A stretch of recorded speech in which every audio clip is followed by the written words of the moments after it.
Thank you for watching Conscious Consumer Network. The live stream broadcast is free to view. You can pause and rewind live broadcasts to catch up, or view shows at a later date by accessing our free archives of all shows. Check out our broadcast guide to see what's on. You can show your support by donating to our network support fund. Follow us on Facebook and Twitter, or subscribe to the monthly newsletter for updates.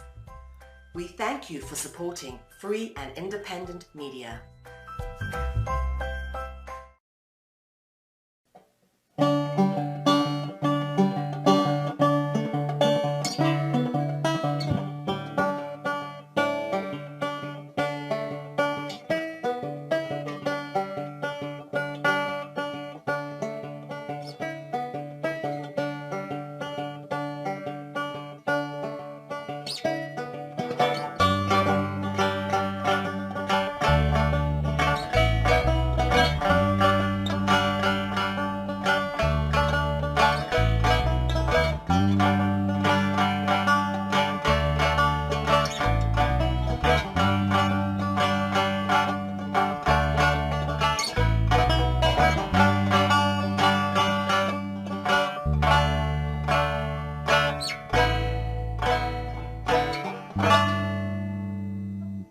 What is religion? What do you see as religion? I think religion is something that you believe in. It could be anything. I don't think that it has to be something with a god or something like that, but I think it's a really difficult question to answer. So I think it's different for everyone. I think it has to be something that you can put your trust in and something that guides you through difficult decisions and something that you feel supported by. What is religion? Yes, it's difficult. It's a feeling. I think you believe in something, don't know what. Okay. And what is belief then? Something that makes you strong. I once actually had a course on religion, and one thing I learned is that you can't really define it. Oh, that's a difficult question. Well, it's believing something more than something above us. Believing in one or many gods, I think. Religion is believing. Mm-hmm. Well, you want a short answer, so yes. that's the most... What is believing then? Yeah. Having hope in the future, whenever that may be, before or after death. And a way of living with other people. Because I'm from the religion area, like a lot of minority group, they believe as they are Muslim. So a lot of people ask me, do you have a religion? So I always tell them, like drinking is my religion, because I can enjoy it.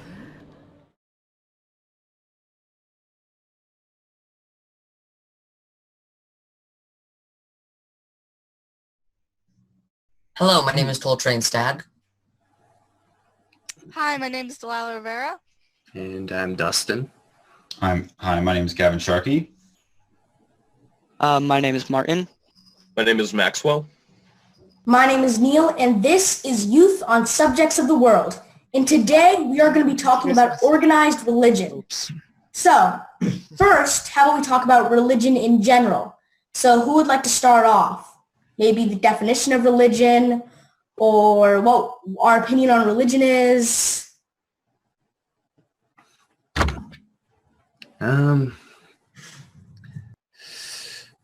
Religion in general.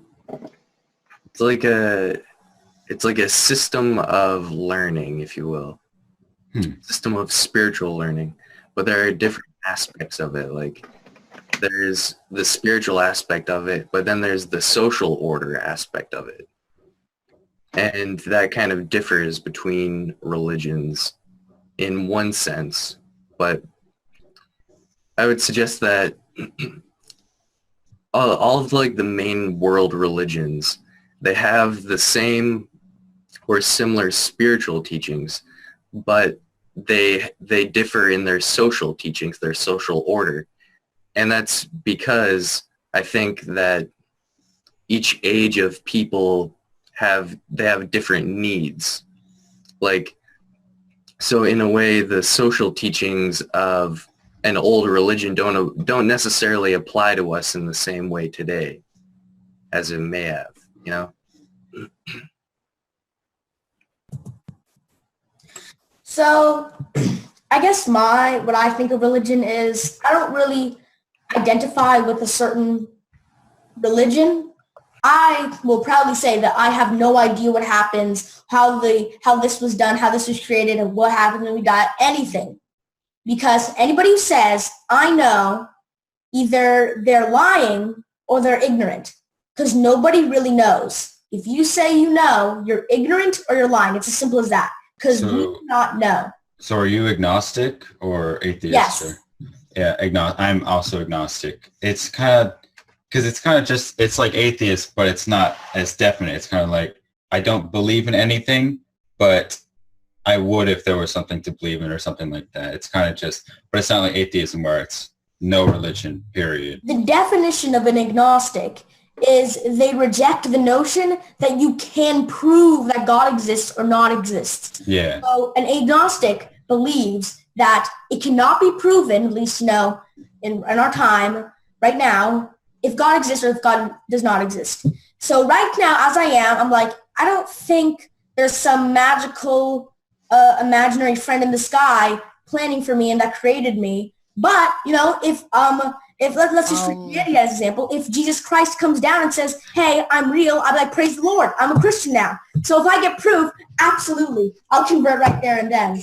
If I may say, you're only really talking about one religion, and that's Christianity. No, I was just using that as an example that if I have proof of any sort of religion, then I will convert to that religion. The way you were talking about it sounded a lot like Christianity. Anywho, the Delilah are Buddhist, but pretty much everyone else on my mom's side and my dad's side are Christian, or really, I don't know, because they don't really show any signs of anything, but we're pretty much neutral.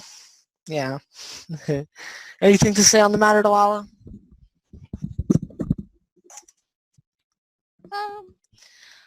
If you think about it, all religions are the same thing. Well, not. It's like. They're all built on the same foundation. Yeah, I agree with that. I wholeheartedly agree. Yeah. Yeah, pretty much. I am more of a Christian, but I'm open to anything. Kind of similar to Neil and Gavin. Like, my beliefs more identify with the standard Christian beliefs, but I'm open to anything, and I'm not going to get into an argument about who's real and who's not.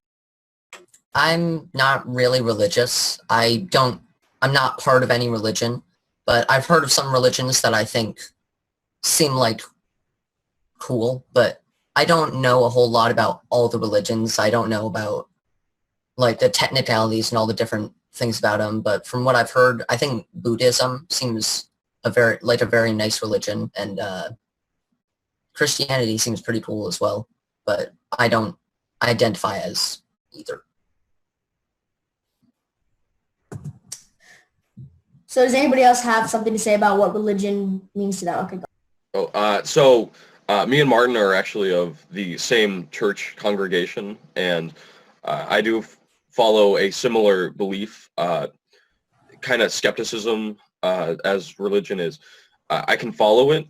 I follow it more for the kind of values and morals it puts up there, and I do enjoy it. And there is a lot of cultural aspects to religion as a whole, where it can be seen in music, TV, pop culture, books, art, as it's a part of a lot of things, and it can be used for a lot of things. And so, I mean, the belief that there is a higher being is something that has been a part of all our culture as a whole, and I also am a part of that system of believing.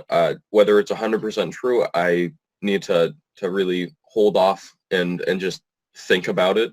I don't want to say no quite yet, and I don't want to say absolutely.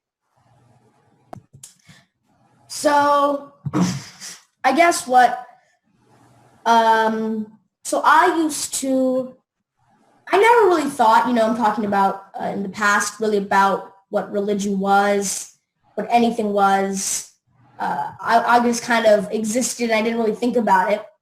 But I ended up, I thought about, there was a time when I just kept thinking, if there is a God, why does this happen? Why does this happen? Or if there isn't a God, why does this happen? Why does this happen?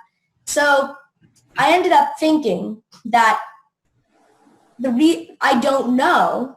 And I think that religion was created or maybe, because the thing is, no matter what, even if you are part of this religion, you can't deny that unless you're like a part of every religion, I don't know how that would work, but you have to say that, this religion isn't exactly, true, but this religion, is or isn't, or all religions are true. Bottom line is, I think the reason religion was created, or maybe certain religions were created, was because humans always have questions. They always need answers. That's a consequence of our, brilliant minds.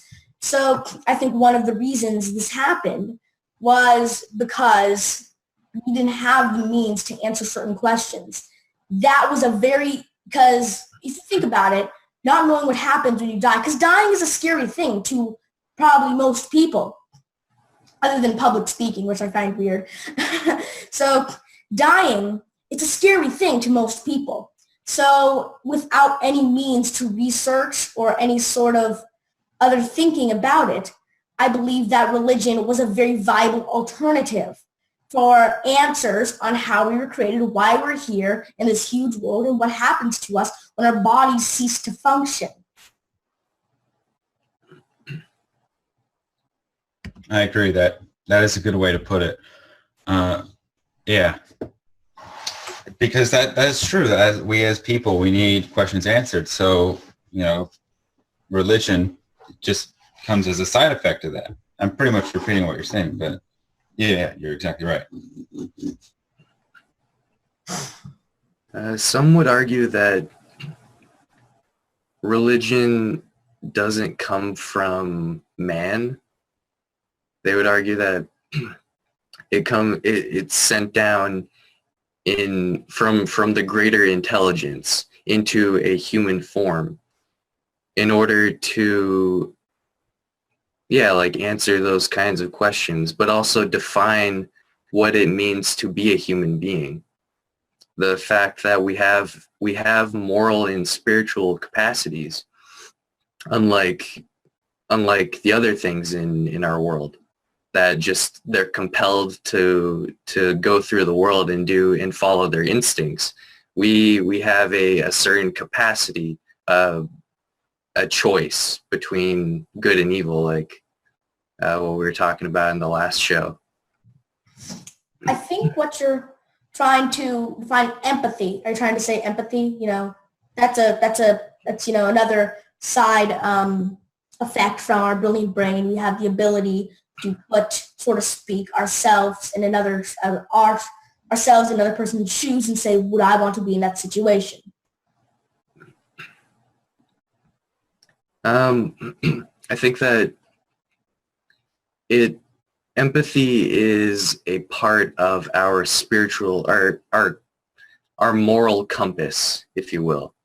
And with that, we can tell, we get feelings of, this isn't quite right. Something's wrong about this situation. Or that thing that tells us, just go for it, just do it, just do this thing, whatever it is. But I think that I'm trying to organize my thoughts here. I think that there are two different ways of kind of going about life.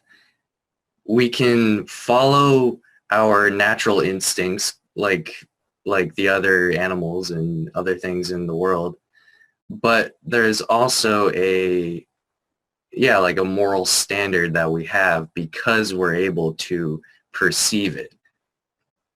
And I think religion not necessarily being a branch of that human need to express our moral character, but it serves as a defining point for what we can strive to be. I don't know, my thoughts are kind of jumbled right now. Religion is really complicated because some religions are just so different from one another. In like, I don't know, religions are pretty weird, but also pretty cool. So, I think my opinion on religions themselves, it differs. So, I think people need to understand there's a huge difference. There's religion, the people that follow said religion, and then there are people at the top and the head of the religion.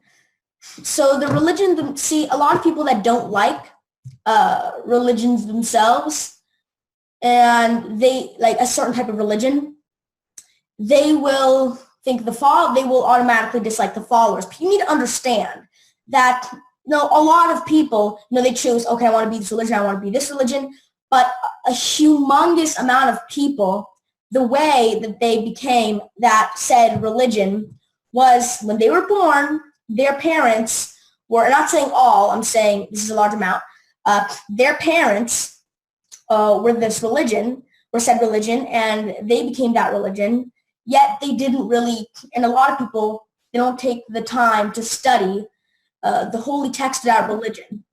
So me living in the United States of America, obviously more Christians than anything else that I interact with. So I'm going to use a personal example. So I have this, so people that I know that identify as Christians, they don't really read their holy, I'm not saying if you're this religion, you need to read your holy scripture, or you're a hypocrite, you're this, you're that.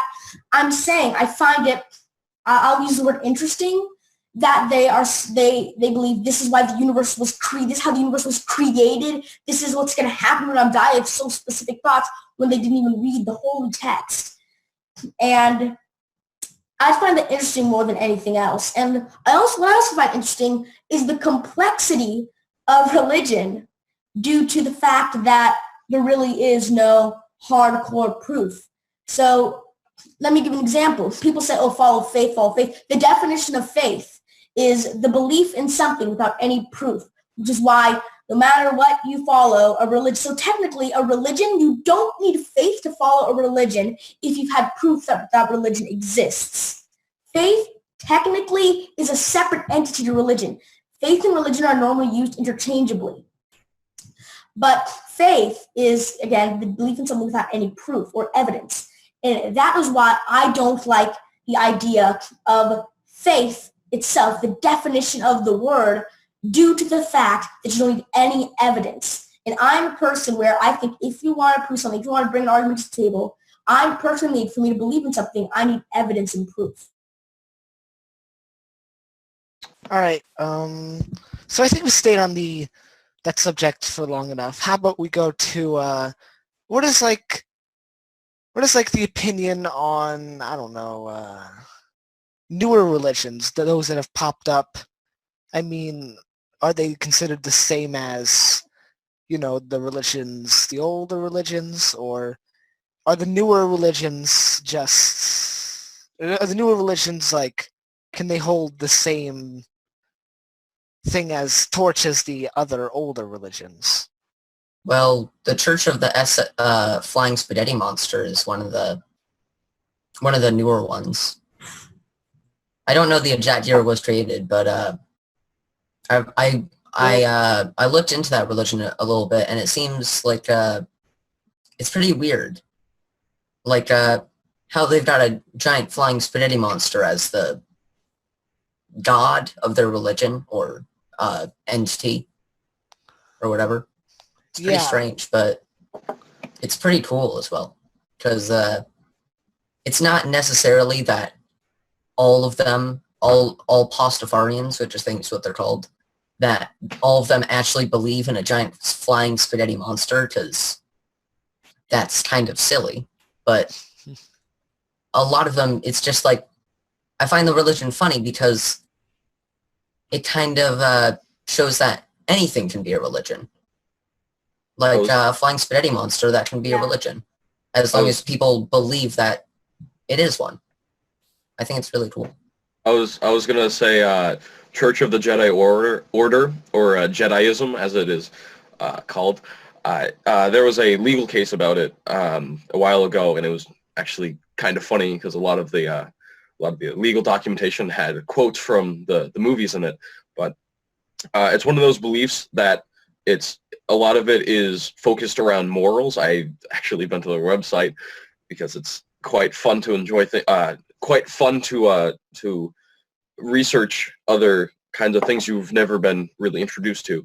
But it's interesting to see. It's if you've played a Star Wars game or gotten into the deeper lore of it, you've seen the same kind of like, oh, it's about believing in these kinds of values and morals so that you can become on the light side of the Force, which is kind of their cosmic being, similar to a god, kind of like that. And certain things will lend you to the dark side of the Force, and you want to be as beneficial as you can to society as a whole, so you can be on the light side. That sounds really cool, actually. I've never heard of that one before, but it sounds cool.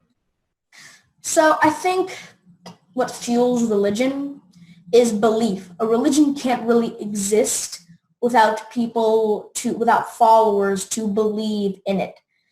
Because whether you like it or not, a religion exists through people believing in it.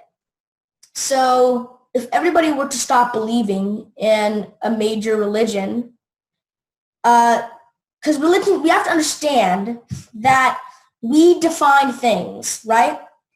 And if nobody there is to follow a certain religion, it ceases to exist. And some people would argue that that would be a good thing, because a lot of what people argue is that religion is holding society back. That religion is holding scientific progression back. It's holding this back, and it's holding social progression back. Some people argue that, and they also argue that because then a counter would maybe a counter would be, well, what about, because this is a counter that some people give. They say, well, where are you going to get your morals from? And they say that we actually don't need religion for, this is what people are saying, you don't need religion for morals, because morals come from inside our head, and they come from higher brain function, again, empathy. So what do we think about that? Is religion holding society back? And if it's not, what benefits is it providing? Well, it is in some cases holding society back. At least, like if you look at like they're commonly. Okay, I'm gonna talk about Christianity because we're in America. Like Christianity's views on like gay people and trans people, or just the LGBT community.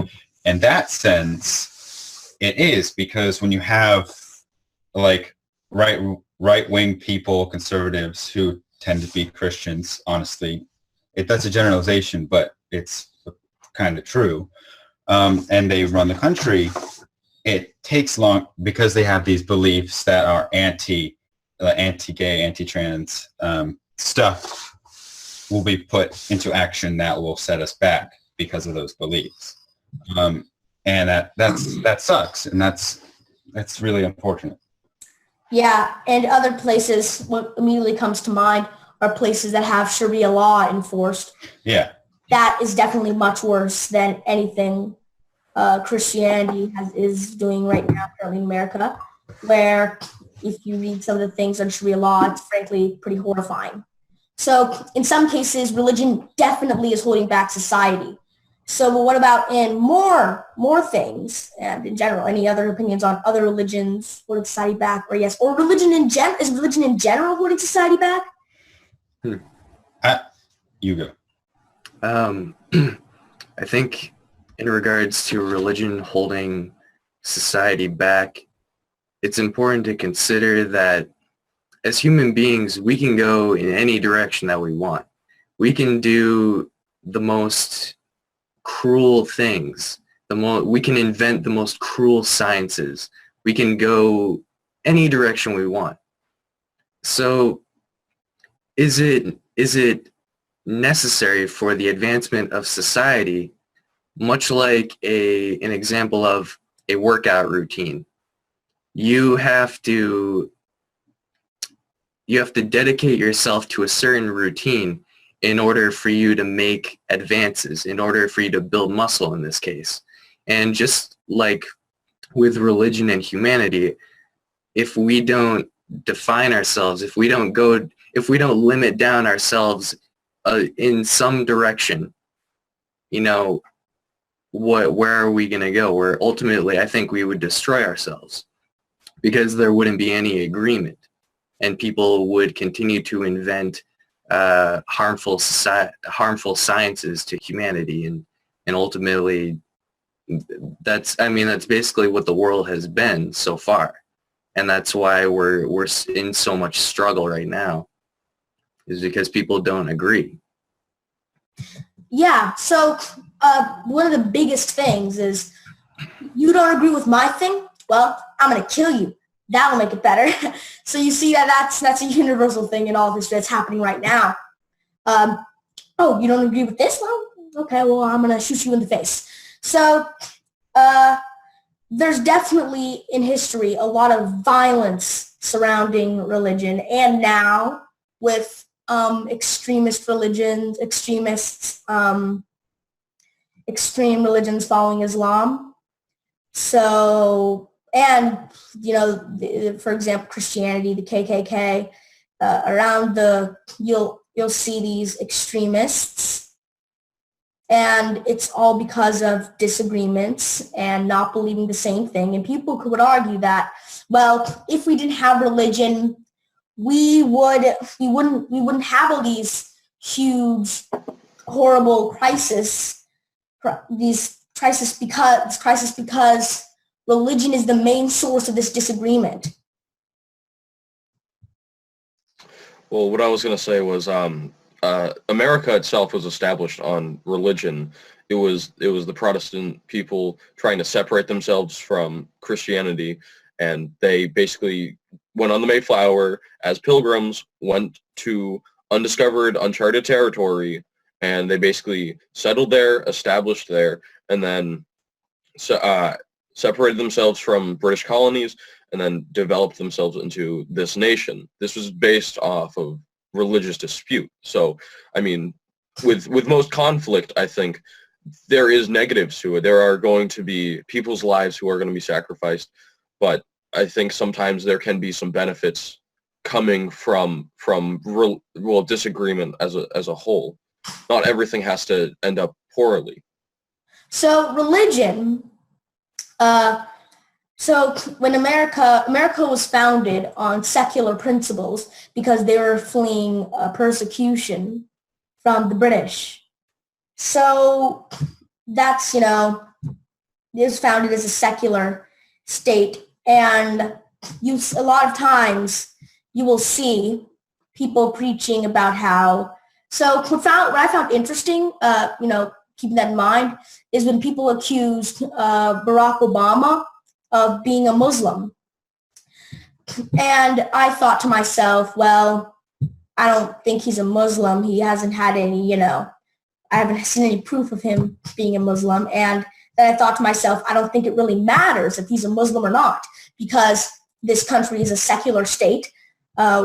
So Muslims should be able to come into power, whether or not you agree with their religious texts, or you agree that it's not a good religion, or you agree that a lot of their followers are extremists. So let's just get one thing straight really quick. Out of all the religions, there's no religion where every single follower is an extremist who is willing to do horrible things. Let's get that straight really quick.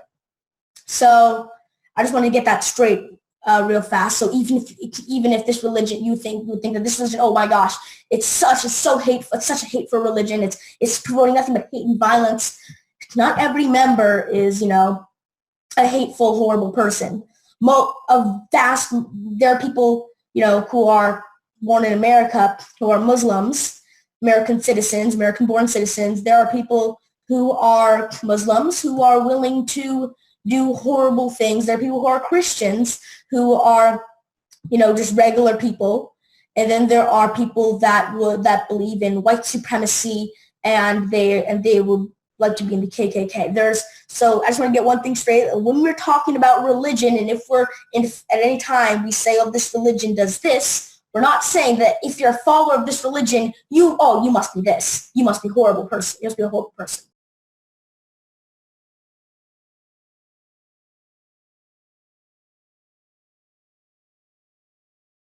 The thing about how America was formed, I would say that if there was unity within society, that we wouldn't have felt the need to even come over here.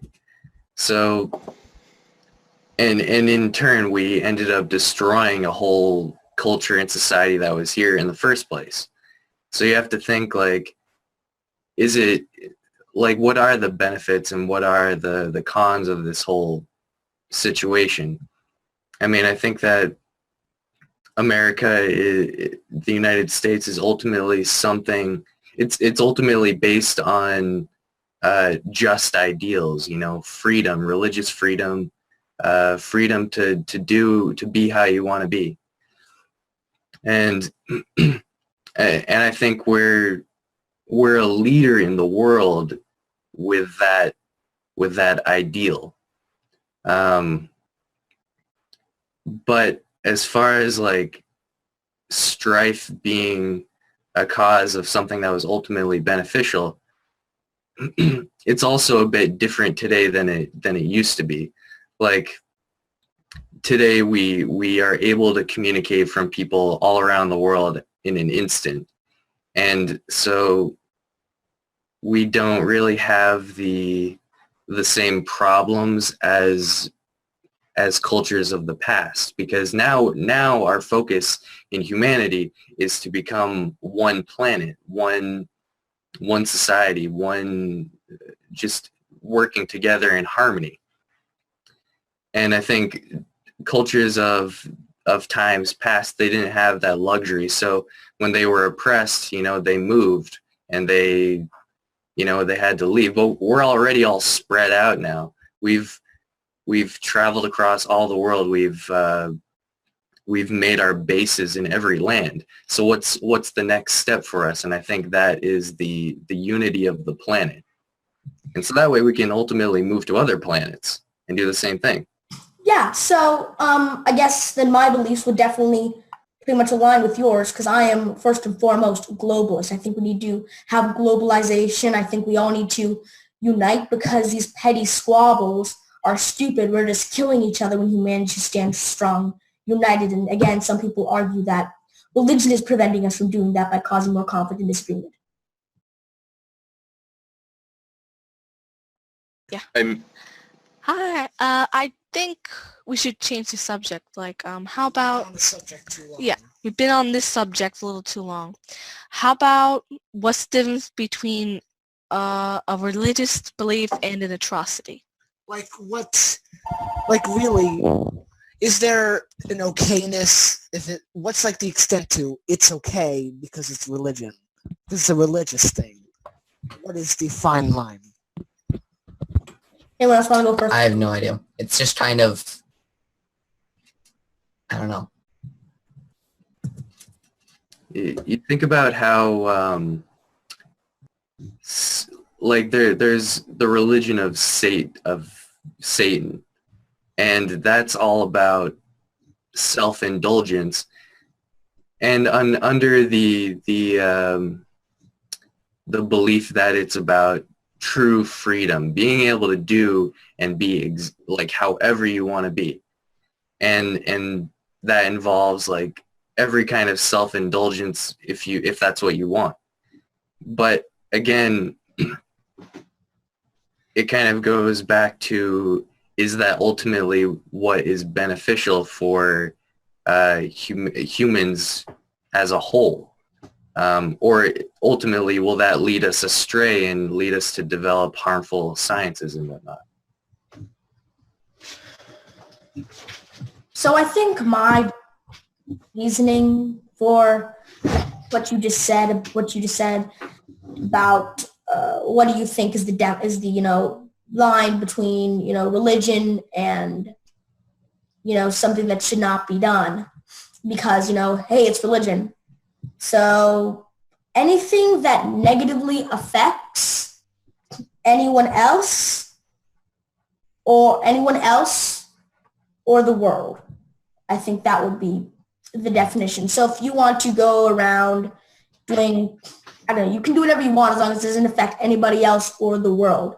Again, my opinion could change because I could add more things to that, but I doubt those two things that I just came up with are ever going to change because I don't care what religion you follow. I don't care about anything.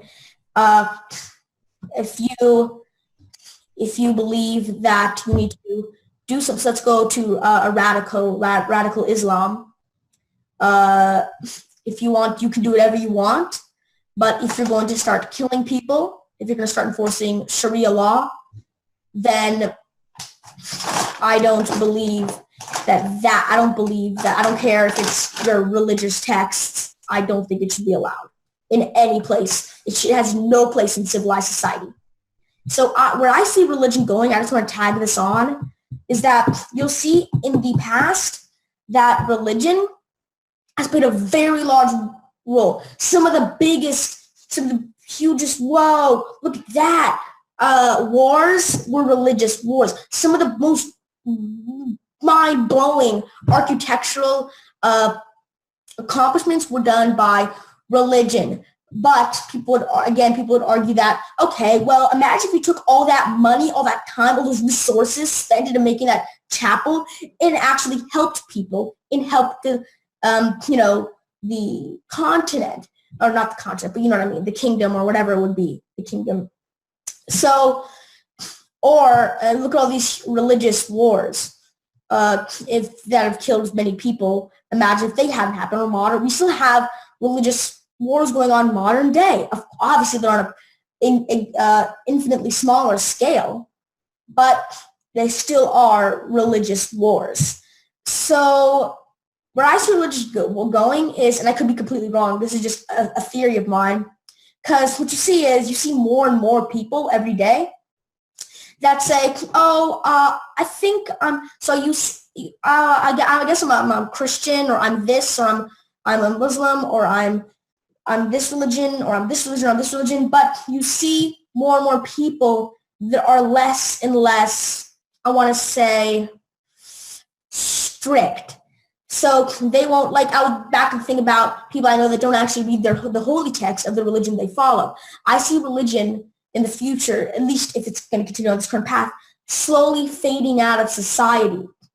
So people say that, I think religion's going to die. I think religion's going to go on forever. I think they're both wrong.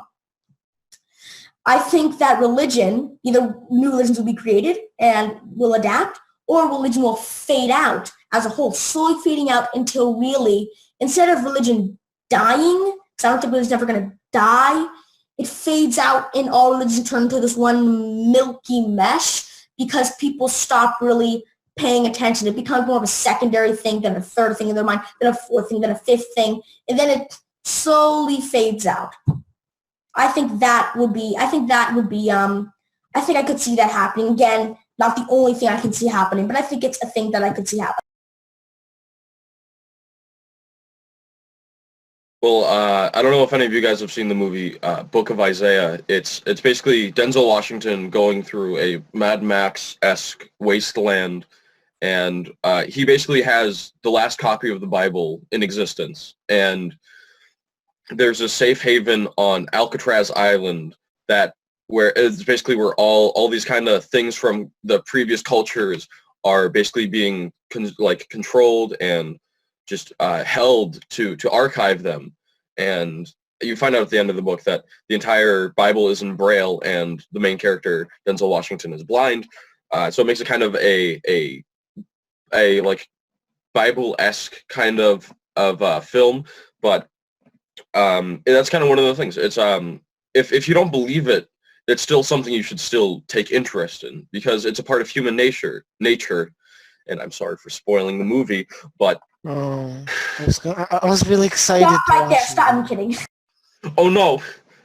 But that's what I'm saying. Like, if you don't believe it, it's still gonna be there. It's still a part of human history, no matter what side of the spectrum you believe it on. It's the same thing with the what was I gonna say? Lost my train of thought. Same thing. Neil deGrasse Tyson made a list of I think it was like the 10 books every intelligent person should read, and some things were like the Bible or like the Quran or these religious texts. Even though Neil deGrasse Tyson himself is an atheist, he still reads these things because it's not just a religion. It's a part of human history, and it's still something that people should look into and not necessarily follow. I think another thing that I just want to say something that religions did that was actually pretty cool in the past was that during the Dark Ages, which it wasn't bad for everybody, but it was bad for a lot of people. It was bad for artistic hence the name, endeavors. The Dark Ages, ladies and gentlemen. It's called the Dark Ages because it sucked. No, because the sun had actually exploded. Oh yeah, the sun exploded. You know that? Oh yeah, it's very, very, it's not well known. Not well known, but the sun exploded during the Dark Ages. So anyways, during the Dark Ages, a lot of seats of power and seats of, governing were actually, and, seats of, hey, you should do this, advisory seats were held by religious buildings. There were safe havens. So these are things that were good. These were good things. Now, unfortunately, religious wars did spark out, but, that's still happening nowadays. As long as religion will exist, I'm pretty sure there will be religious wars. Unless we all magically convert to one religion, which will probably never happen because humans are extremely unique and extremely stubborn and stupid. So that's a good thing that religion did. It provides a place of safe haven and a place where you can be with people that share your beliefs. See, a lot of people there, I talked about another reason other than, I just converted, other than, I converted because I believe this is real. I talked about a reason that, I was born into this is what I know. And, from that could a lot of times spark, okay, I guess I'm said this blank religion, but I don't really read the Holy Script. I don't really do this or that. But I've completely lost my train of thought, so I guess I'll come back. What was I just saying? I think that you should make an educated decision before choosing to follow any religious belief. Like, don't just follow blindly because, like, your family does it or you think you should do it. Just, like, read up and, like, make an informed decision. Yeah, but most people, and I just remembered my train of thought. So I'll just go back to what I was talking about.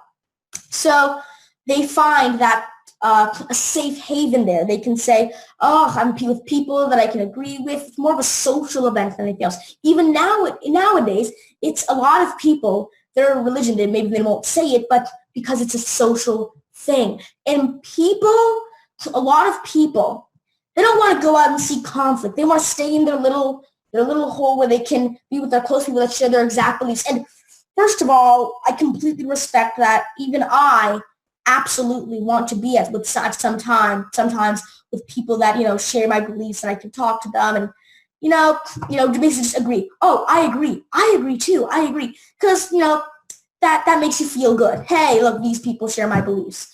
So I'm not saying it's necessarily a bad thing. I'm saying that's one of another reason why religion could be fading, could be fading out, because it's more of a social thing than anything else, a way to get and see people. And like you were just saying, Martin, that's another example of somebody that could, they don't really, make an educated decision. That's not really that much of a problem for me, because that people that really don't make an educated decision, they have a more of a tendency to more stray away from the strict beliefs, and it just becomes more of a social thing. Well, not everyone has the luxury to make a decision, because some people are born into religion. They are born into a family that is, I don't know, Christian or Muslim or whatever, and then they go to a school that teaches that, and that's all they know their entire life. Maybe they kind of inside know that they don't like it and they want out, or they want something else, but they don't know what it is. Or maybe they just don't know anything else. Get out of my way, because they just weren't taught anything else, because that's all they've known their entire life. So you're right. If someone has the ability, like if they're older and they know, they can do the research, they can read the Holy Script, Bible, the Quran, whatever, and they can realize maybe this is for me, or maybe none of this is for me, and that's great. But some people just not what they can do, and that's unfortunate.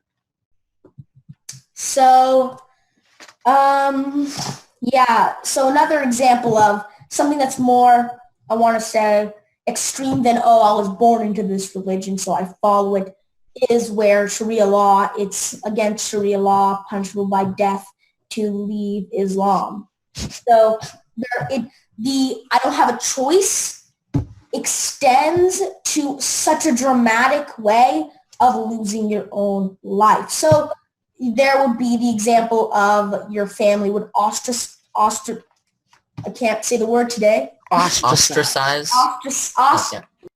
Ostracize. I can't say that word today. Ostracize you because you left their religion, or there are videos on YouTube, no matter how heartbreaking they are, of somebody coming out as being homosexual to their family, and they would completely say, it's a choice, it's a choice, it's a choice. God didn't make you that way. You're choosing this. You're choosing Satan. You're choosing this, blah, blah, blah, blah, blah.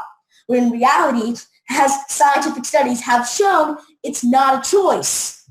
So, and, there's that extreme, the extreme of leaving the religion, the extreme of, that, and then, there's a huge jump in life. I think in regards to tradition and what was it? One of the definitions of cult was it's based on the definition that I found was a particular system of religious worship, especially with reference to its rites and ceremonies. And I think that yes, some people are born into a religion and they're trained that way, they're raised that way, and then they believe that. But at some point, I think, and this is my assumption, but I think at some point we all become aware of our ability to question why and to investigate the truth for ourselves. And at that point, it's vital to do so, or else you're following in the way of your ancestors. You're following rituals that really don't hold any sacred meaning to you personally. It's just you're going through the motions. So I think that especially in this day and age when science has become even more prominent, the same rituals that we followed in the past need to be questioned, and we need to ask why and what, like, why am I doing this? Why do I think this way? And I think with a cult, cults tend to have an emphasis on ritual. And I think that each individual person has the ability to decide their own ritual in a way. And that ritual may not be the same thing every time, but it can be what is important to you at the moment and what is in accord, like alignment with your heart and with what you think is right. But I think we can easily fall into that trap of following a ritual that we don't know why we're really doing it, you know? I think we need to break out of that.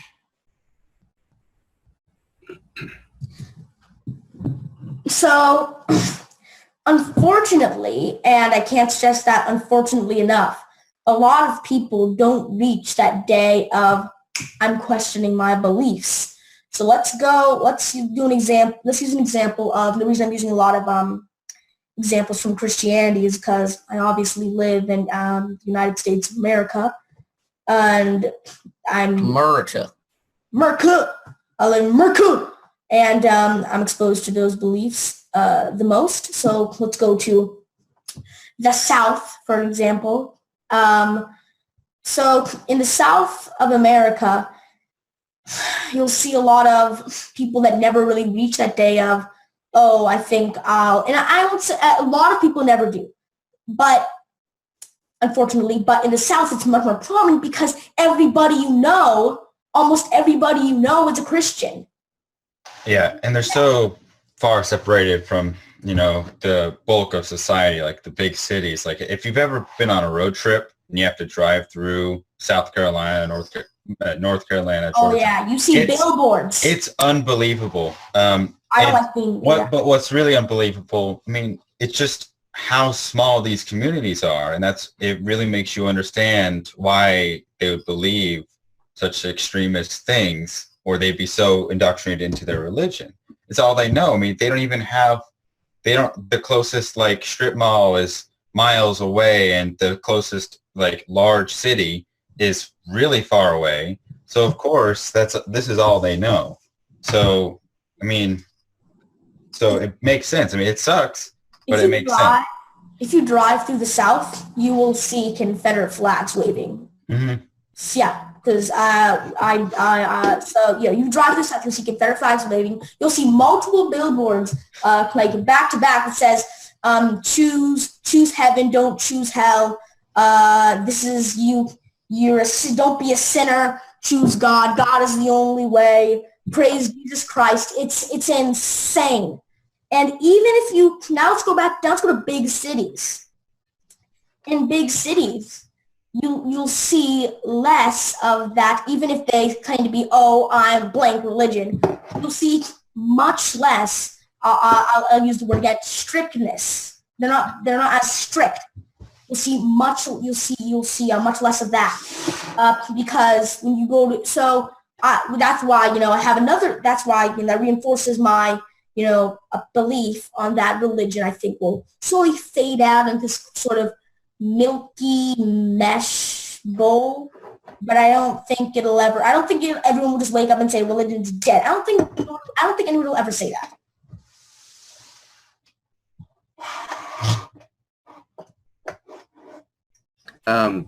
In regards to there being rituals in the bigger religions like Catholicism and Judaism, though you have to think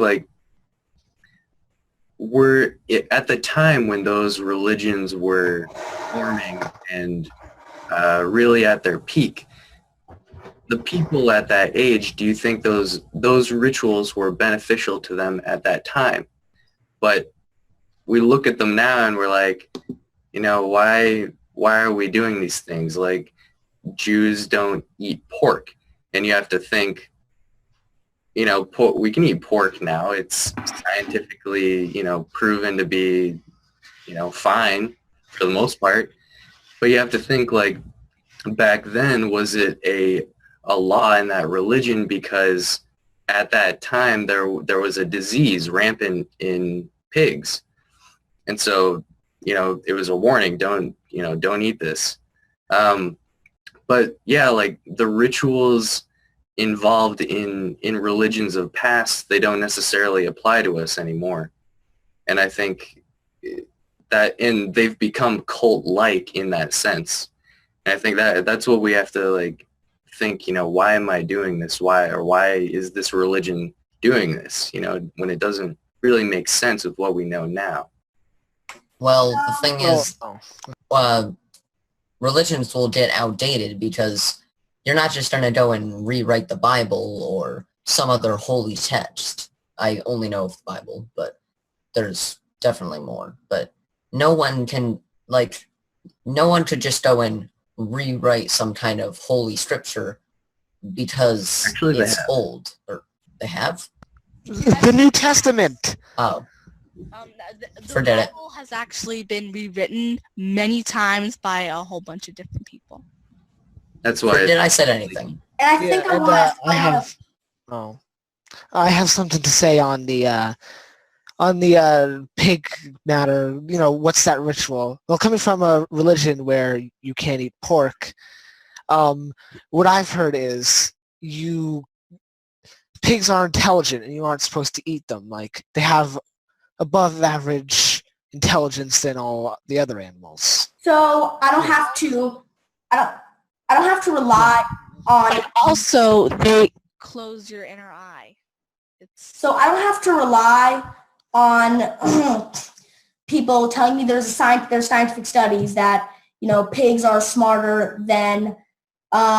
This is true what you're saying. Pigs are smarter than dogs. Pigs are smarter than dogs and cats. Pigs are smarter than toddlers. So yeah, pigs are smart. So yeah, I just wanted to say that is true. You could also say in the Hindu religion, they worship the cow because they view the cow as having spiritual qualities. Like, I think the main one is like contentment. So you have to think like, is it like, does that apply to us anymore? Or is it just a ritual that we had in the past that doesn't have any spirit nowadays? So, I don't think it's any problem with refusing to eat something that isn't essential to health. So if I refuse to eat pork, I refuse to eat beef, I refuse to eat, all these sorts of things, I don't think it's not really a problem. Again, it goes back to the same thing that I said. That is, I don't think it's a problem unless you're affecting anybody else's right to do things, or you're affecting the world as a whole. It's not really a negative impact if you don't kill and eat that animal.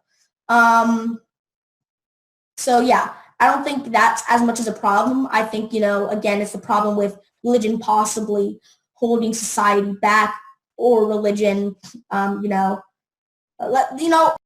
just wanted to go to something really quick that we had.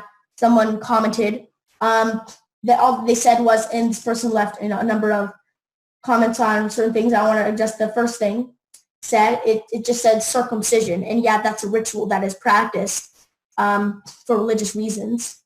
I believe it originated in Judaism. So, and what it is, if anybody's unfamiliar, is anybody unfamiliar? Because it's not unfamiliar. It's irrelevant if anybody else is unfamiliar, because we'll explain it for the benefit of the audience. It's a little bit, gruesome, so tune out if you don't want to hear this. So what happens is, on the penis of a baby boy, there's a bit of skin, and they take it and they cut it off. You mean circumcision? Yes, I said circumcision. Yeah, that's what you said. All right. So, yes, and that's what happens, and it is, and people would argue that, wow, that's extremely, and there are people say that, oh, it's actually cleaner because blah blah blah blah. There really haven't really been any scientific studies saying that it's cleaner or not. There really haven't been any scientific studies. It's actually because the foreskin, it does play a part. Every part of the body plays a part. People say, oh, the appendix, it doesn't play a part. It plays a part, okay? There's not going to be an organ that simply does nothing. The appendix, if I'm correct, it houses a reserve of bacteria and disease-fighting cells that will be released at a moment's notice. into the bloodstream to help combat problems. So there's no part of the body that doesn't play a part. And even if it's okay, even if in the end, it really doesn't matter if you're circumcised or not for health reasons as much as it does matter. For what does matter is that you're mutilating a baby boy. You're mutilating a baby boy, and it's extremely painful for them. And is that okay? And it could be, it's going to be slaughtering for them because it's. I mean, you're a baby, and you're there, and then boom, you're getting surgery, minor surgery as soon as you're born. And there are no painkillers for babies, by the way, guys. So when that circumcision happens, if there's a problem with the foreskin when you're an adult, you will get, you go to the hospital. They'll give, locational painkillers so you won't feel the pain, where it is. You won't go unconscious, but, you won't feel the pain where the operation is taking place. But they don't have any painkillers for babies. They don't give babies painkillers. So you're just taking scissors and you're cutting this. Yeah, what's really strange is just how normal part of society that procedure is. Like even outside of that religion, I don't know which one was it where that's like part of it. Judaism is where it was created. It's practiced largely in I think Catholicism. A lot of people that are Catholics, they say, oh, it's you should be circumcised, but it really didn't originate from there, if I'm correct. But it's practiced very largely in the United States of America. I'm not sure.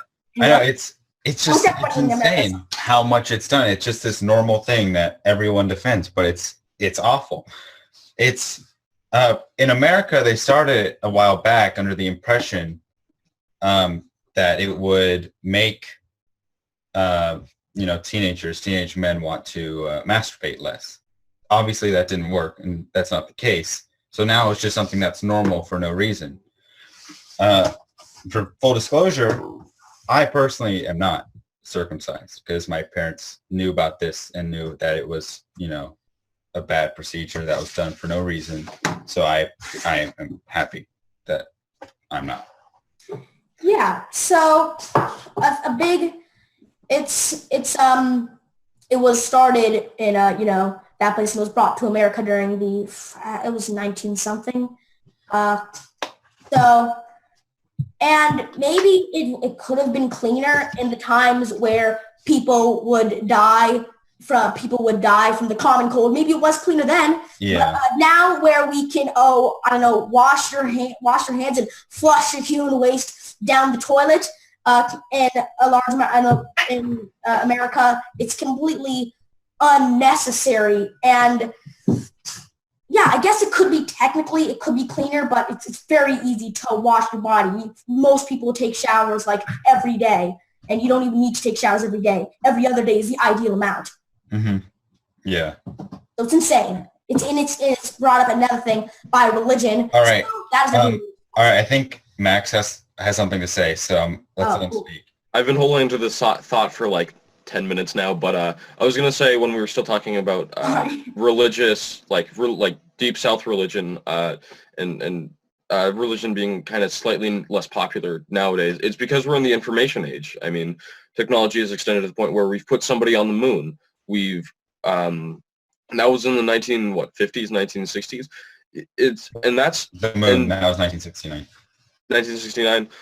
But like to see that all that code could be done on a mobile device with the same compute, like the equivalent computing power that is just localized, and it's just so easy to access, and the internet being basically the world's most interactive database, it's something to see. It's you hear everybody's voice now. You go to Twitter, and there are people who say what they want, say what they do, and that's fine. I mean, I have no problem against that, but it becomes just something to see. It's a spectacle now.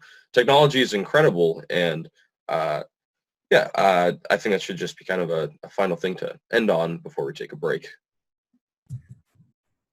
So I guess we're going to go to break now. I hope you enjoyed the first part of the show. See you on the next part. Goodbye. Stay tuned.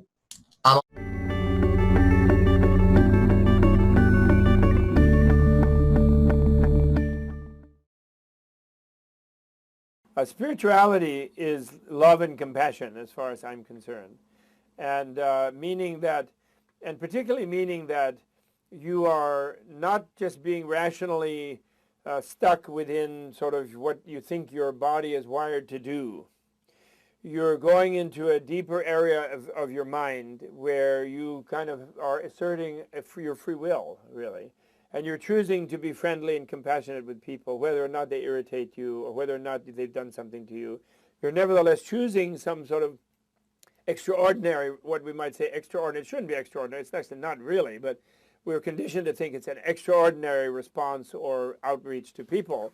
And that is spirituality. Spirituality really is touching. And when you do that and you sort of let go of your sort of self-protective and defensive controls, what you tap into is the nature of the universe, which is the flow of energy interconnecting things. And so then you naturally feel like interconnecting. And spirituality is where you let go, therefore, of your narrow, tight sort of control, identifying yourself just as your body, and I'm holding on to this, and I'm holding on to my chair, and this kind of thing. And that's really what it is. And whereas religion, and it is, of course, the heart of religion, too. But unfortunately, religion has this other component where it goes into, instead of what the sociologists might call pattern transcending activity, or mental activity as well as behavior, it's into pattern maintenance activity. And it becomes a tool of the state and the society and the conventional culture to control people and say you have to do this and you need that ritual and you obey this rule, and it stifles people's spirituality, actually. And in the name of it, people will kill each other and they'll hate people who don't have the same belief instead of being loving and friendly. They will misinterpret, or they'll allow the priesthoods to misinterpret the teachings of the great founders who were truly spiritual and who said, don't behave like that, and they start behaving like that, the Roman Catholic Church. The Catholic part is great, universal, and the Church of Jesus is great, is really great, but the Roman part is the Roman Empire from Constantine, and it's a dominating thing, and it isn't nice. And it's conflicting even for the priesthood. And of course, many of the priests are saintly and wonderful. When they were more great mystics, they were better before the Protestants made them try to be more social, but to compete with them. But they too much adopted the stance of the Roman Empire is the problem. And religions do that. Buddhism too. It becomes a control mechanism rather than a liberating mechanism.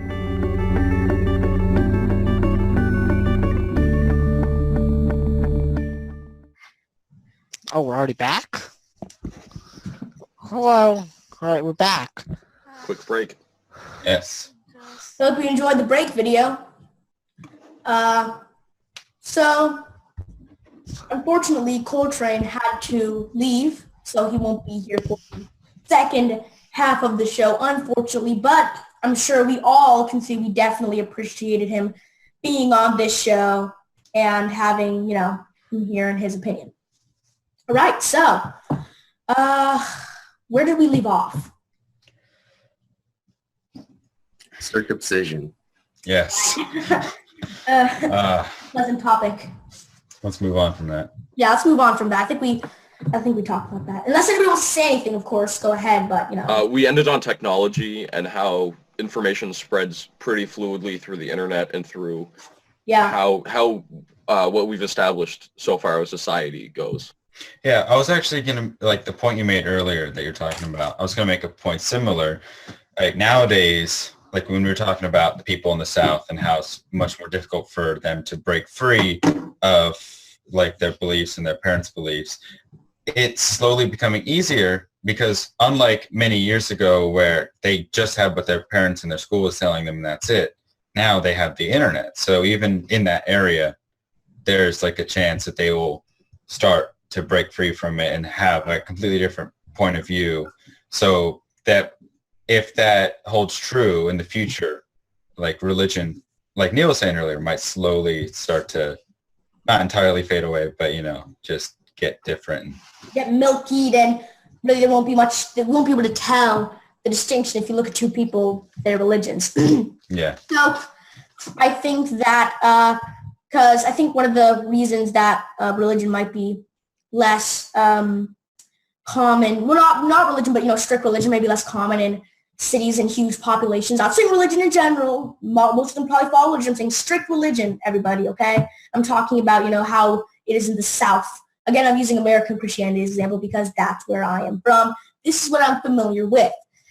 And it would be unnecessary. It'd just be unnecessary to go somewhere else and talk about it when, it's easier to get to the explanation where I am. So, it's because religion might be less prominent, strict religion might be less prominent in cities due to the fact that, like the internet, information spreads quicker.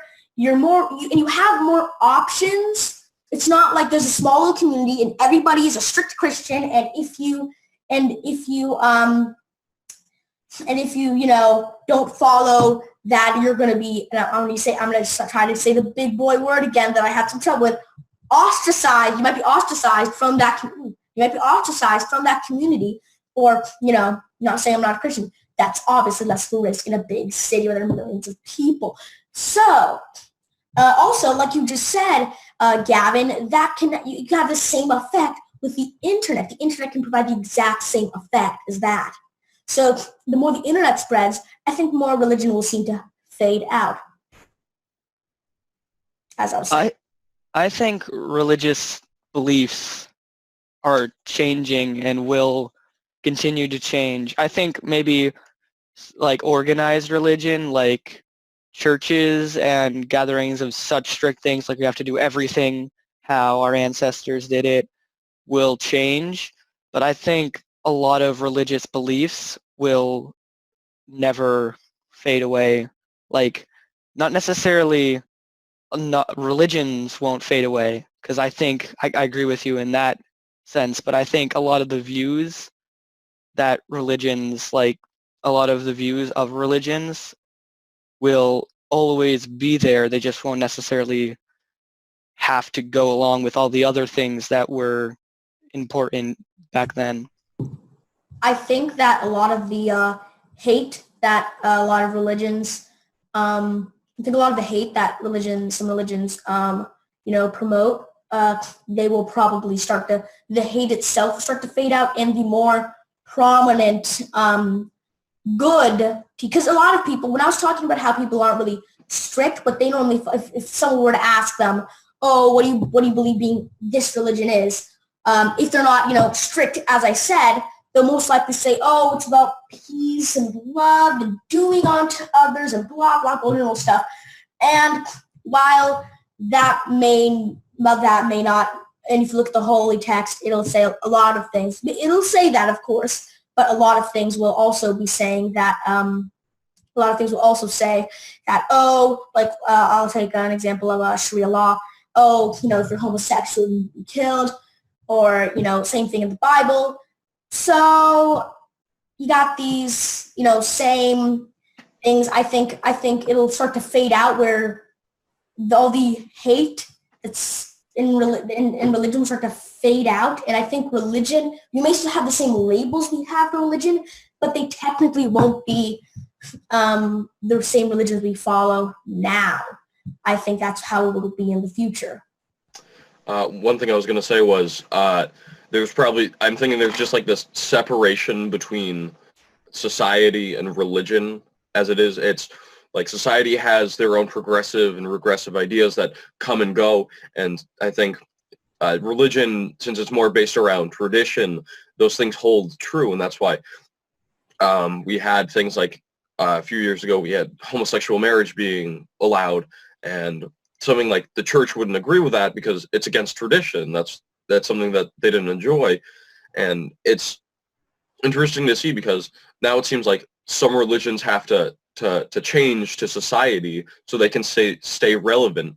Because when you don't serve, when you don't make a wedding cake for a gay wedding, it looks really bad. And then you're going to have a lot of people who can communicate with each other massively easily just booing at you consistently, and that's going to make you unpopular. That's how you go out of business, and that's basically how society is going to start going from now on. And religion's probably going to have to follow that, as if you say something or do something really unpopular, you're going to get known as this organization of hate that creates fear-mongering, that creates this idea that it's unacceptable to listen to some of the things that society does, and that also kind of correlates with religious beliefs holding back society. Same thing with like Sharia law. When you mentioned that before, there's been many videos of women and homosexuals who have been killed because of their beliefs. One in specific was somebody basically having an assassination attempt on them because they were a woman and they wanted education, and that was something that's like really powerful to see, because in society today, education is not universal necessarily, but there's public education. No one should be denied the access to education. No one should be just have it removed from them based on one factor that they really can't control necessarily. So it's a very big divide, and that's also where it's more religious. These people are having more control over society, and that's something that if you want a globalist idea of how the world works, you're going to have to change some of these things. Yeah, I think that is a great point. Highlighting how the religion is gonna, start to, it's gonna change as it has. It's gonna change and it's going to adapt and it's gonna, start to mold to our social values. And I think that's what's gonna happen when I say religion fade out. That's what I mean. I mean that if you were to look at the beliefs of what will happen in the future and the beliefs that we have now, they'll be so different, but they may have the same labels. That's what I mean by fade out. So I want to quickly jump onto something. It's like to some people, do they need religion to to have morals? Do they need them for morals? Is God the only thing keeping them from, if they need that for their morals? And to that I respond that I say to them, because a big argument used against atheists, an atheist community, on YouTube or something, would be, if we want for religion, we go out murdering people and this, and see, you want to go murder people? Atheists have no concept of morals, and again, they're a byproduct from our mind. We have higher brain function, which allows us to have empathy. That has nothing to do with religion.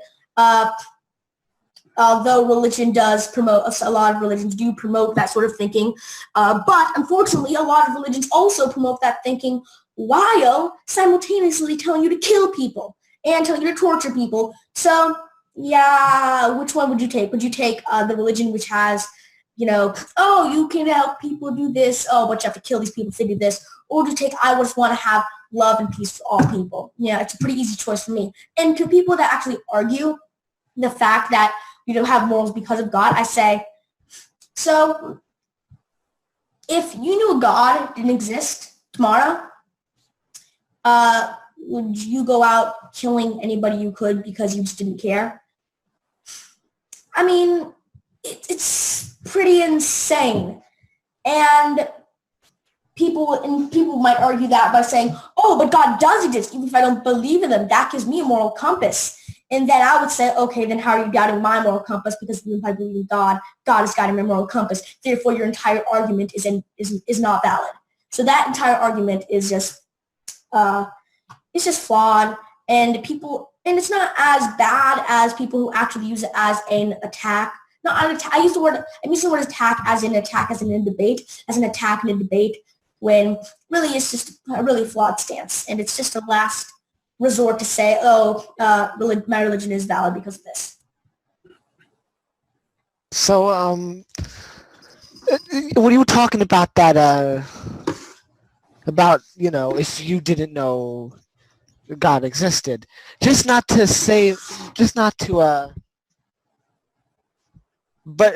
this is a reality, of course, but in the television show Preacher, it's a really good show. They did something like, I guess, similar to that. Would you say, Delilah? Is it similar? But, it's like they find out that God is just disappeared and nobody knows where he went. And so then, the people in town go kind of crazy after that. And then the town explodes. It's not really... Of course, this isn't real life, but I can't help. I think that wouldn't happen at all. That's completely insane. But then, some people might think that. I don't know. Do you have anything to say on this, Delilah? No. Okay. Next. I think that religion, they're like what Martin said in the comments, people use religion as an excuse to justify their hate. And that's something that isn't a part of the religious teachings. It's their own delusions. It's their own justification, which is obviously imperfect. But as far as religion, hold on, let me think. I tend to ask the question of myself, do we need religion, or can we go through life solely on solely on science, pretty much, on science, on what we can observe? And I think that science is the measurement and the observation of material things. But we also have to think about the spiritual qualities that we do have because of our developed brains and our mind. The fact that we are able to perceive things such as morals, I believe, gives us the responsibility of doing our best to follow those. And I think that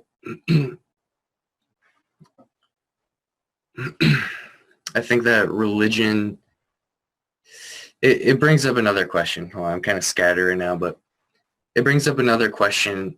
Are there prophets or prophets that are divinely ordained with the message of God, or are there just regular humans and no prophets, and the humans come up with the religion and determine what the laws are, what everything is?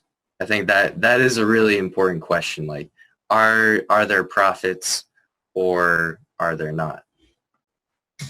So I think one thing we have to quickly touch on before we talk about that is the fact that, and this could be argued against, the existence of these things even happening. So prophets even existing, or people who have powers like that. All of those things happened when we didn't have huge amounts of information, wealths of knowledge, and really cool stuff like cameras.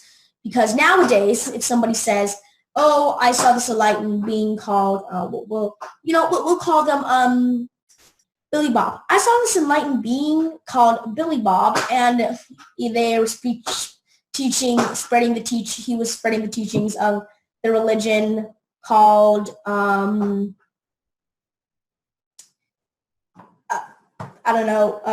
Bobism. Keyboard. He was spreading the religion teachings of the mouse and keyboard religion.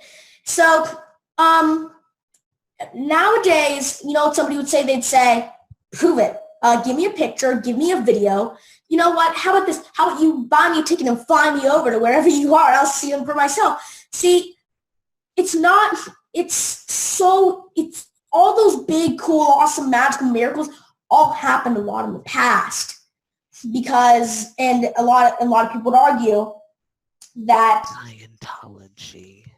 a lot of people would argue that the reason that is because we have something called burden of proof now. So, but a lot of people would argue that, and I just want to touch really quick on what could be. Again, I don't really have any per se beliefs. I just, I don't know. But a thing that could be is that we all, we were just there, and we are here to experience what we can, or we're here for no reason, or maybe because people ask you, okay, then what is the meaning of life?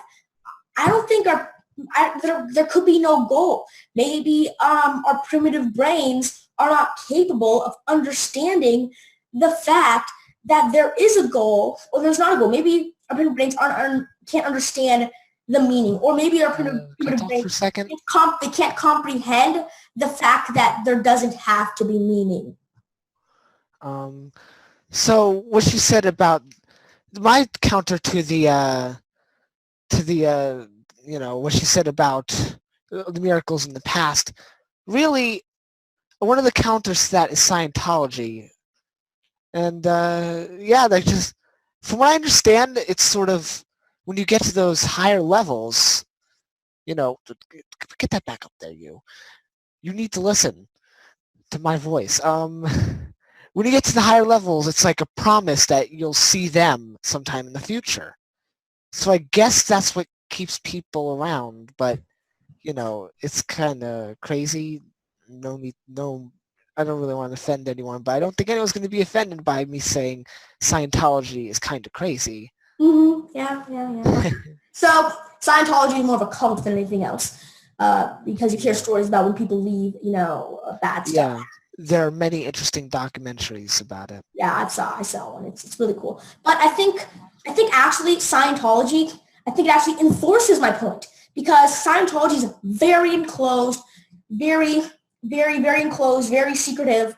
So I think, if anything, Scientology supports my argument that you're seeing less and less, I want to say, miracles, because we have burden of proof due to the fact that Scientology, because the outside world, a lot of Scientology, even you just said, Scientology thinks, oh, this is crazy, this is insane.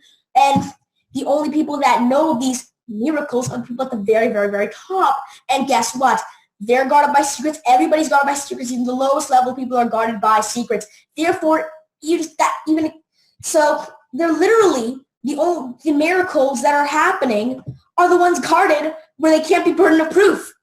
Their beliefs. So that really just supports my claim that this is so. But again, I could be wrong, and I think that there are people that have such a high understanding that they're just walking and they're just in pure bliss because they understand. They understand, and I don't know what they understand because I don't understand. So they maybe they understand that there doesn't have to be a goal, there doesn't have to be meaning to life, there has to be this, there doesn't have to be this, or maybe they understand that God exists. Who knows? But you know what?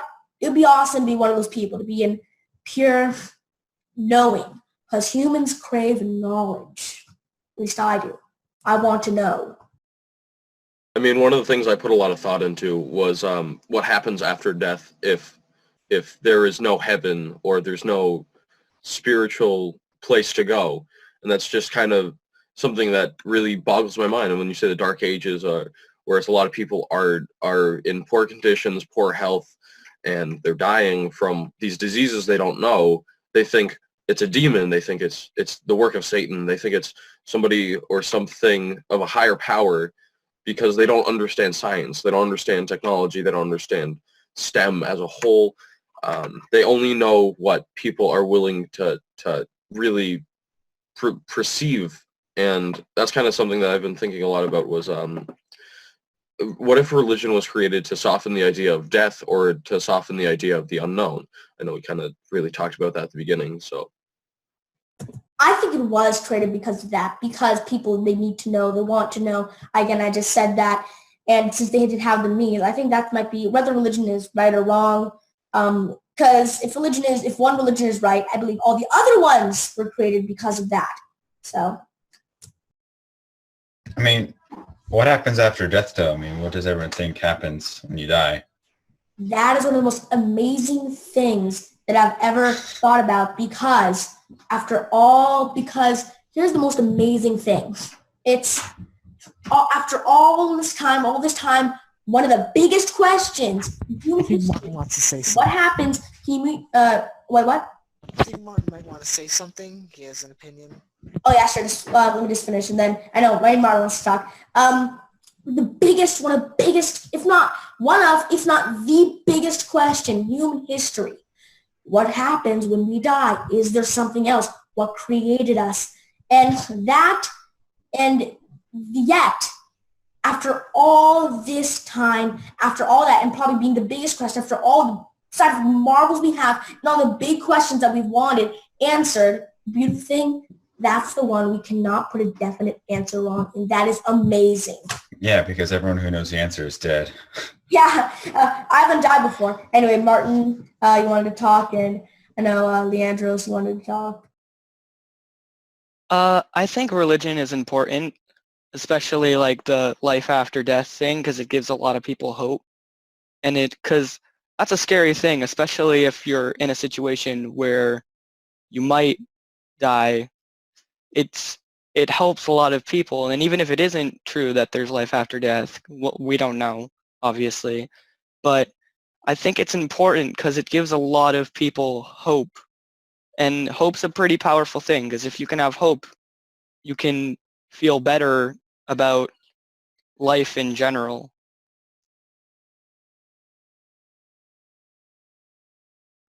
Do you want to say something, Leandros? I thought you just... No, I'm good.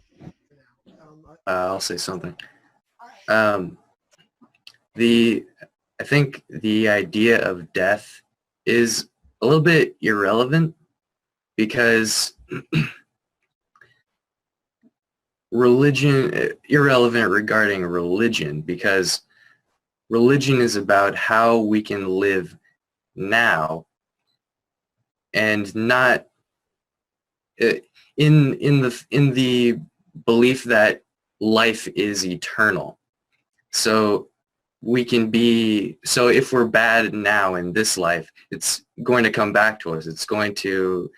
We can't escape it by dying. But I think that religion is mostly for how we can live right now so that we benefit for it later in the eternal existence, whatever that may be. But there is an eternal existence because there's infinitude. It's a scientific fact. There's infinitude, and that means there's eternity.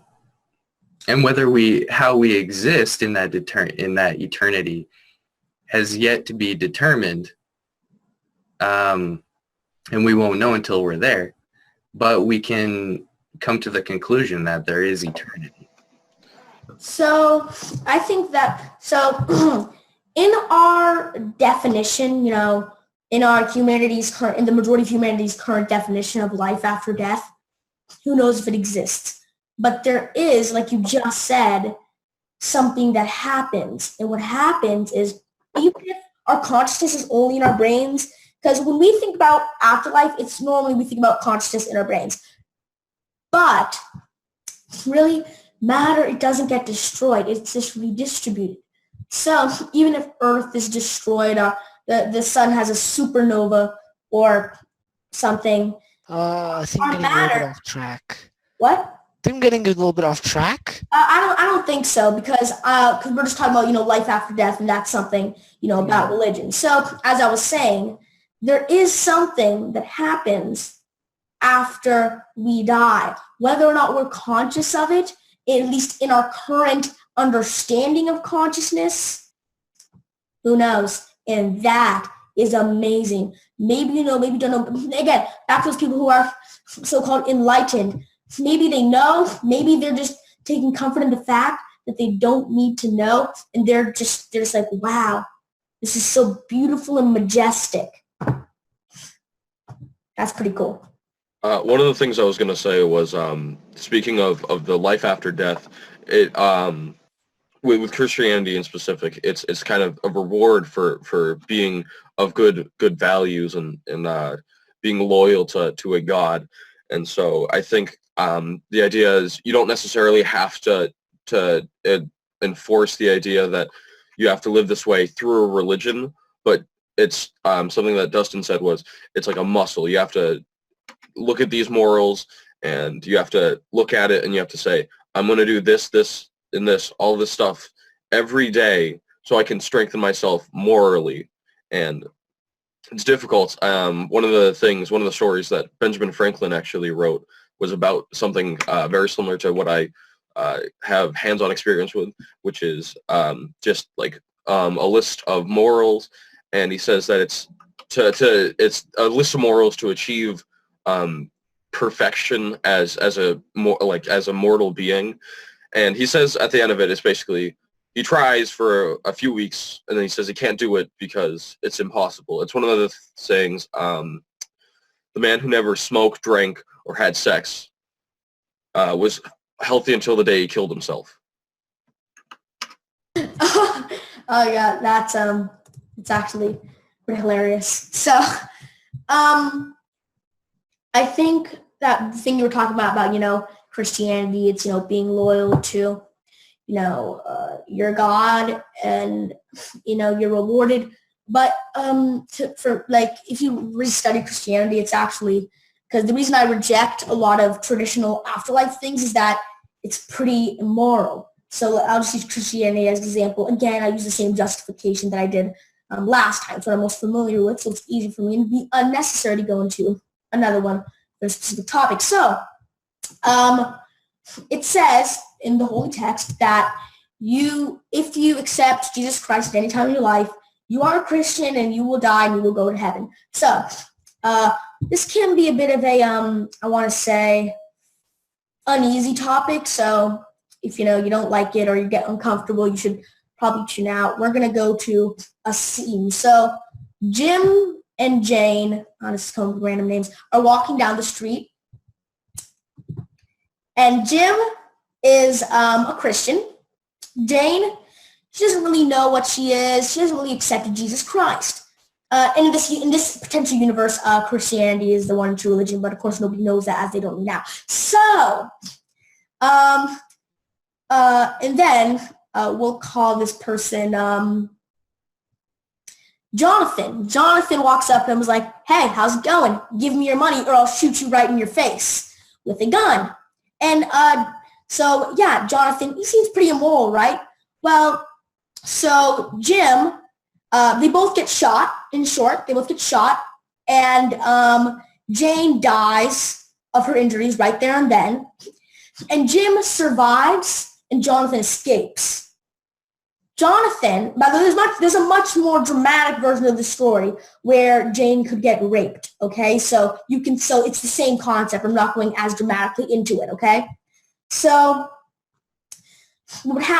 Jonathan, again, Jim's a Christian, but Jonathan accepts Jesus Christ on his deathbed. So the end is Jane goes to hell. Jonathan who accepted Jesus Christ on his deathbed goes to heaven with Jim, and Jim gets to spend the rest of eternity with Jonathan, the person who murdered, and if you want to go with the more severe version of the story, raped his partner.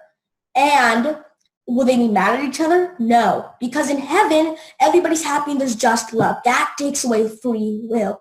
And that, to me, that's very immoral, and that's a scary possibility.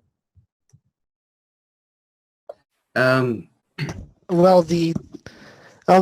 if I could say one thing before you talk, Dust, in the Buddhists, what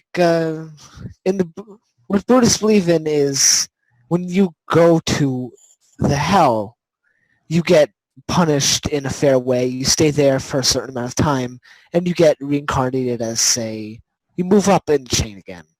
You get the proper punishment, and I can see I don't really understand why it's perfectly moral to send people to hell as God, if God is the ultimate. No, my point wasn't to moral to send people to hell. It's immoral to send that person to hell just because she didn't have evidence to believe in that, and she was shot on the scene. Well, and let's say she was shot in her throat, so she couldn't accept Jesus Christ on her deathbed. Yeah, that was a bit of a. Yeah, so I feel like I'm going to offend someone, but I'm just going to say that I don't think it's really moral to even have a hell. As weird as that might sound, I know that's going to offend somebody, but if someone gets sent there incorrectly, you know, over a misunderstanding or something, then it could send. It's not really, I'm just rambling. Whoever best you on that. Well, I think what you're trying to say is that heaven and hell, it's not always black and white. Yeah. I think that's an important concept in this day and age, is that heaven and hell isn't a black and white concept. Just because we might be sent to hell doesn't mean that we can't still do good and go to heaven. It's not like we're condemned for eternity. We still have that free will. Just like if we were to be in heaven, if we were to be in this perfect place of joy and love and all of these, everything wonderful that we know of, we still have the choice to reject that and to turn away from that. And personally, I think that heaven and hell are states of being, and that's why it's not black and white, because you at a moment's notice you can turn away from the light, and that to me is like being in hell, because it's like you're not feeling joy, you're not feeling love, you're not feeling any of these wonderful emotions, you're not feeling any of these wonderful states of being. But in another instant, I can turn towards the light and I feel this stuff, and I feel content and I feel satisfied. I feel like I'm on purpose. Life seems to be clear. And I think if the afterlife is anything like this life, then we'll still have that choice. Yeah, thank you. That's what I was trying to say. Thank you. I believe that the idea of hell itself is not immoral, because if somebody is a genuinely horrible person, regardless of their religious beliefs, and they go to hell for a certain amount of time, I don't believe that's necessarily immoral. So if there's torture or something involved, it's probably immoral. But if it's something, I guess it would be torment either way, but more of a pondering upon what you have done and appropriate consequences upon what you have done. But nobody, I believe, in human history deserves to be in hell for an eternity. An eternity compared to killing everybody, every being, every human, every animal on the planet. I think everything on the planet is nothing compared to spending an eternity in hell. I cannot stand how loosely some religions throw around the word eternity. They throw it around so loosely when eternity is such an insane and amazing thing. And the fact that you're saying they will be in hell for an eternity, it's pretty darn scary right there. And it's also extremely immoral. But again, but heaven, for me in Christianity, that would be almost like a hell, because it's the fact that you feel no other emotion than love. You like love. You are just feeling love. And it's insane because that takes away your free will. At least in hell, Christianity's version, of course, at least in hell, at least you have freaking free will and free thought in hell. So, I mean, you think about if life were a canvas, life is like a canvas. It's like a piece of paper. It's all white. And you only are able to see the writing and the drawings when you add a value to that, when you add a shade of color. Oops, close out this thing. So what am I trying to say? So in regards to one person's idea of heaven could be another person's hell, you think as far as like material images, yeah, one person could find great joy in, I don't know, jumping off a cliff without a parachute. And I don't know, just a weird example.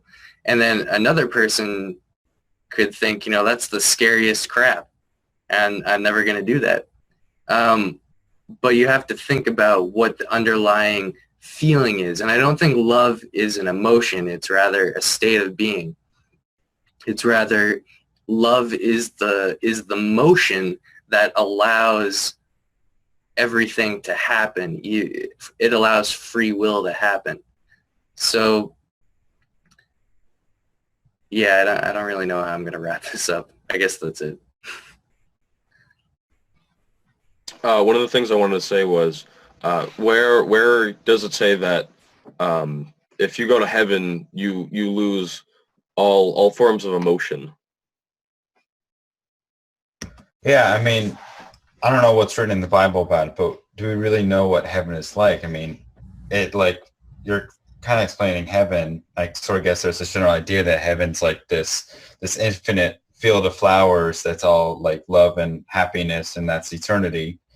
But maybe that's not necessarily it. It's more like you have your own heaven and you choose what happens, and it's what would make you happy forever. Yeah, like what if heaven's like Pittsburgh, and hell's like Detroit? Come on. All right. Well, I'll have you know that Detroit is a wonderful city, okay? # visit Detroit today, all right? Book your plane ticket, 50% off. There's also, I think, a difference between emotions and feelings. Emotions are the chemical interactions in our body, and feelings are, I don't know, I have a hard time describing feelings, but I think they're different. And I think if you imagine a heaven, it's not with the emotions, it's with the feelings, if that makes sense. Yeah, that makes sense. And I don't know, this goes back to the afterlife discussion, but like kind of how I feel about afterlife. I'm not Christian, so I don't align with the heaven hell argument. I just feel like you just move on to the next life, probably. You leave this and then you become someone else and you live that life. Because I don't understand how there has to be an afterlife. What's the alternative? It's just black forever. There's nothingness for all eternity. I think something interesting is that, because you just, obviously I'm pretty, so one of the very interesting things is, when people imagine not existing, they imagine black, as you just said, some people. So I think what's really interesting, and even though maybe because you also have to understand that maybe our consciousness doesn't define what we exist. Maybe even if an atom from our being is there, that we existed there. Maybe our limited minds are just like, oh, consciousness must be me.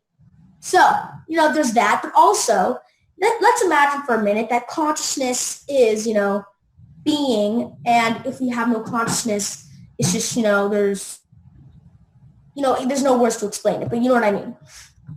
So a lot of people, they imagine black. But one of a terrifying, and for some people, though, almost amazing thing is that there is no black. Because there is no you to perceive the black. There is no you to perceive the color. There is no nothing, because there's nothing. You can't imagine nothingness. Your brain is not capable of imagining nothingness and not existing. You will imagine black, or you will try to imagine something, but you can't imagine something because there is nothing, because you can't perceive anything. Right. Mind blown. Right, because nothing doesn't exist. It's nothing. Go on. One of the things I wanted to touch upon was, what are your thoughts on like tribal religions, like Native American religions, or like spirituals where they have like shaman, and then people who are of higher belief, such as like the Aztecs? I think it's every culture has their religion, like Christianity, pretty much all of them, all of the big world religions come from the Middle East. But yeah, every culture has their own religion, their own moral conduct, their own ideals to strive towards. and possibly their own prophets. So I think they're not really any different than the big world religions, you know. It's just a different structure. Yeah, I agree. I don't think there's much of a difference there. I think it's just that some are more prominent than others. Yeah, there's not really a difference there. Yeah. Unless, you know, because now you will see probably that there will be more similarities between major world religions and less similarities between those religions because people would tend to, you know, lean towards these values, and these religions have these values, these religions didn't. I'm not talking about good and bad, I'm talking, you know, values in general that aren't just good and bad. So you'd obviously see some differences, but the differences are only because these religions are the religions we have now in the major world religions have similarities, not because they're technically different. Have you ever heard about the religion of the people of Delilah? Have you ever heard about the people who worship Prince Albert? Yeah, it's really interesting. They regard him as a god, and he has they have women who were supposed to be his wives, but those women are allowed to have their own families and do their own thing, while waiting for him. If he's exchanged letters and such. They've sent him things. He's sent things back. I find that really interesting. I don't know where you can find the documentary, but it is something that you should probably look up. It's really interesting. So unless anybody has anything to say on unless anybody else has something to say on what we just talked about or something else to say, maybe we should do closing notes. And maybe that should be revolve around maybe I think we are talking about where do you see religion going, but what is your opinion on religion in general? Should it exist? Should it not exist? Is it for good? Is it not good? All right. I feel the general underline, the bottom line of most religions is good. The treat others as you like to be treated. I guess most of the 10 Commandments, that's good. The way it's been warped by society nowadays and the bad parts of it, the Old Testament, the oppression from Sharia, that's the bad part. And that sucks. But so it could be good, but it's not great nowadays. So I don't know. It's complicated. It should be good. Yeah. Religion is complicated, and I guess that's my closing note. And I do think a religion should exist. I mean, while it might not be the best thing, some religions might not be good, some might be. I don't know. I mean, really, but I do think that they should exist. And, they really, most of the time, I guess. No, wait. I don't know how I should put this, but religion helps people most of the time. But it's bad when it's just forced upon. You really got to know, as people have said earlier, you got to really know what what religion is. You got to know what your religion is. Look up it. Delilah, you want to have your closing note? You agree with everything? Or do you want to... All right. So, yeah, that's my thoughts. I think as long as someone else's opinion isn't directly affecting you, that you should respect everyone else's opinion.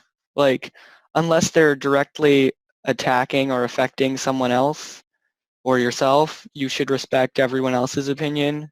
Yeah. Because, a lot of the times we really don't know what's going to happen, whether or not there is a God. So you should just respect everyone else's opinion on things. Yeah.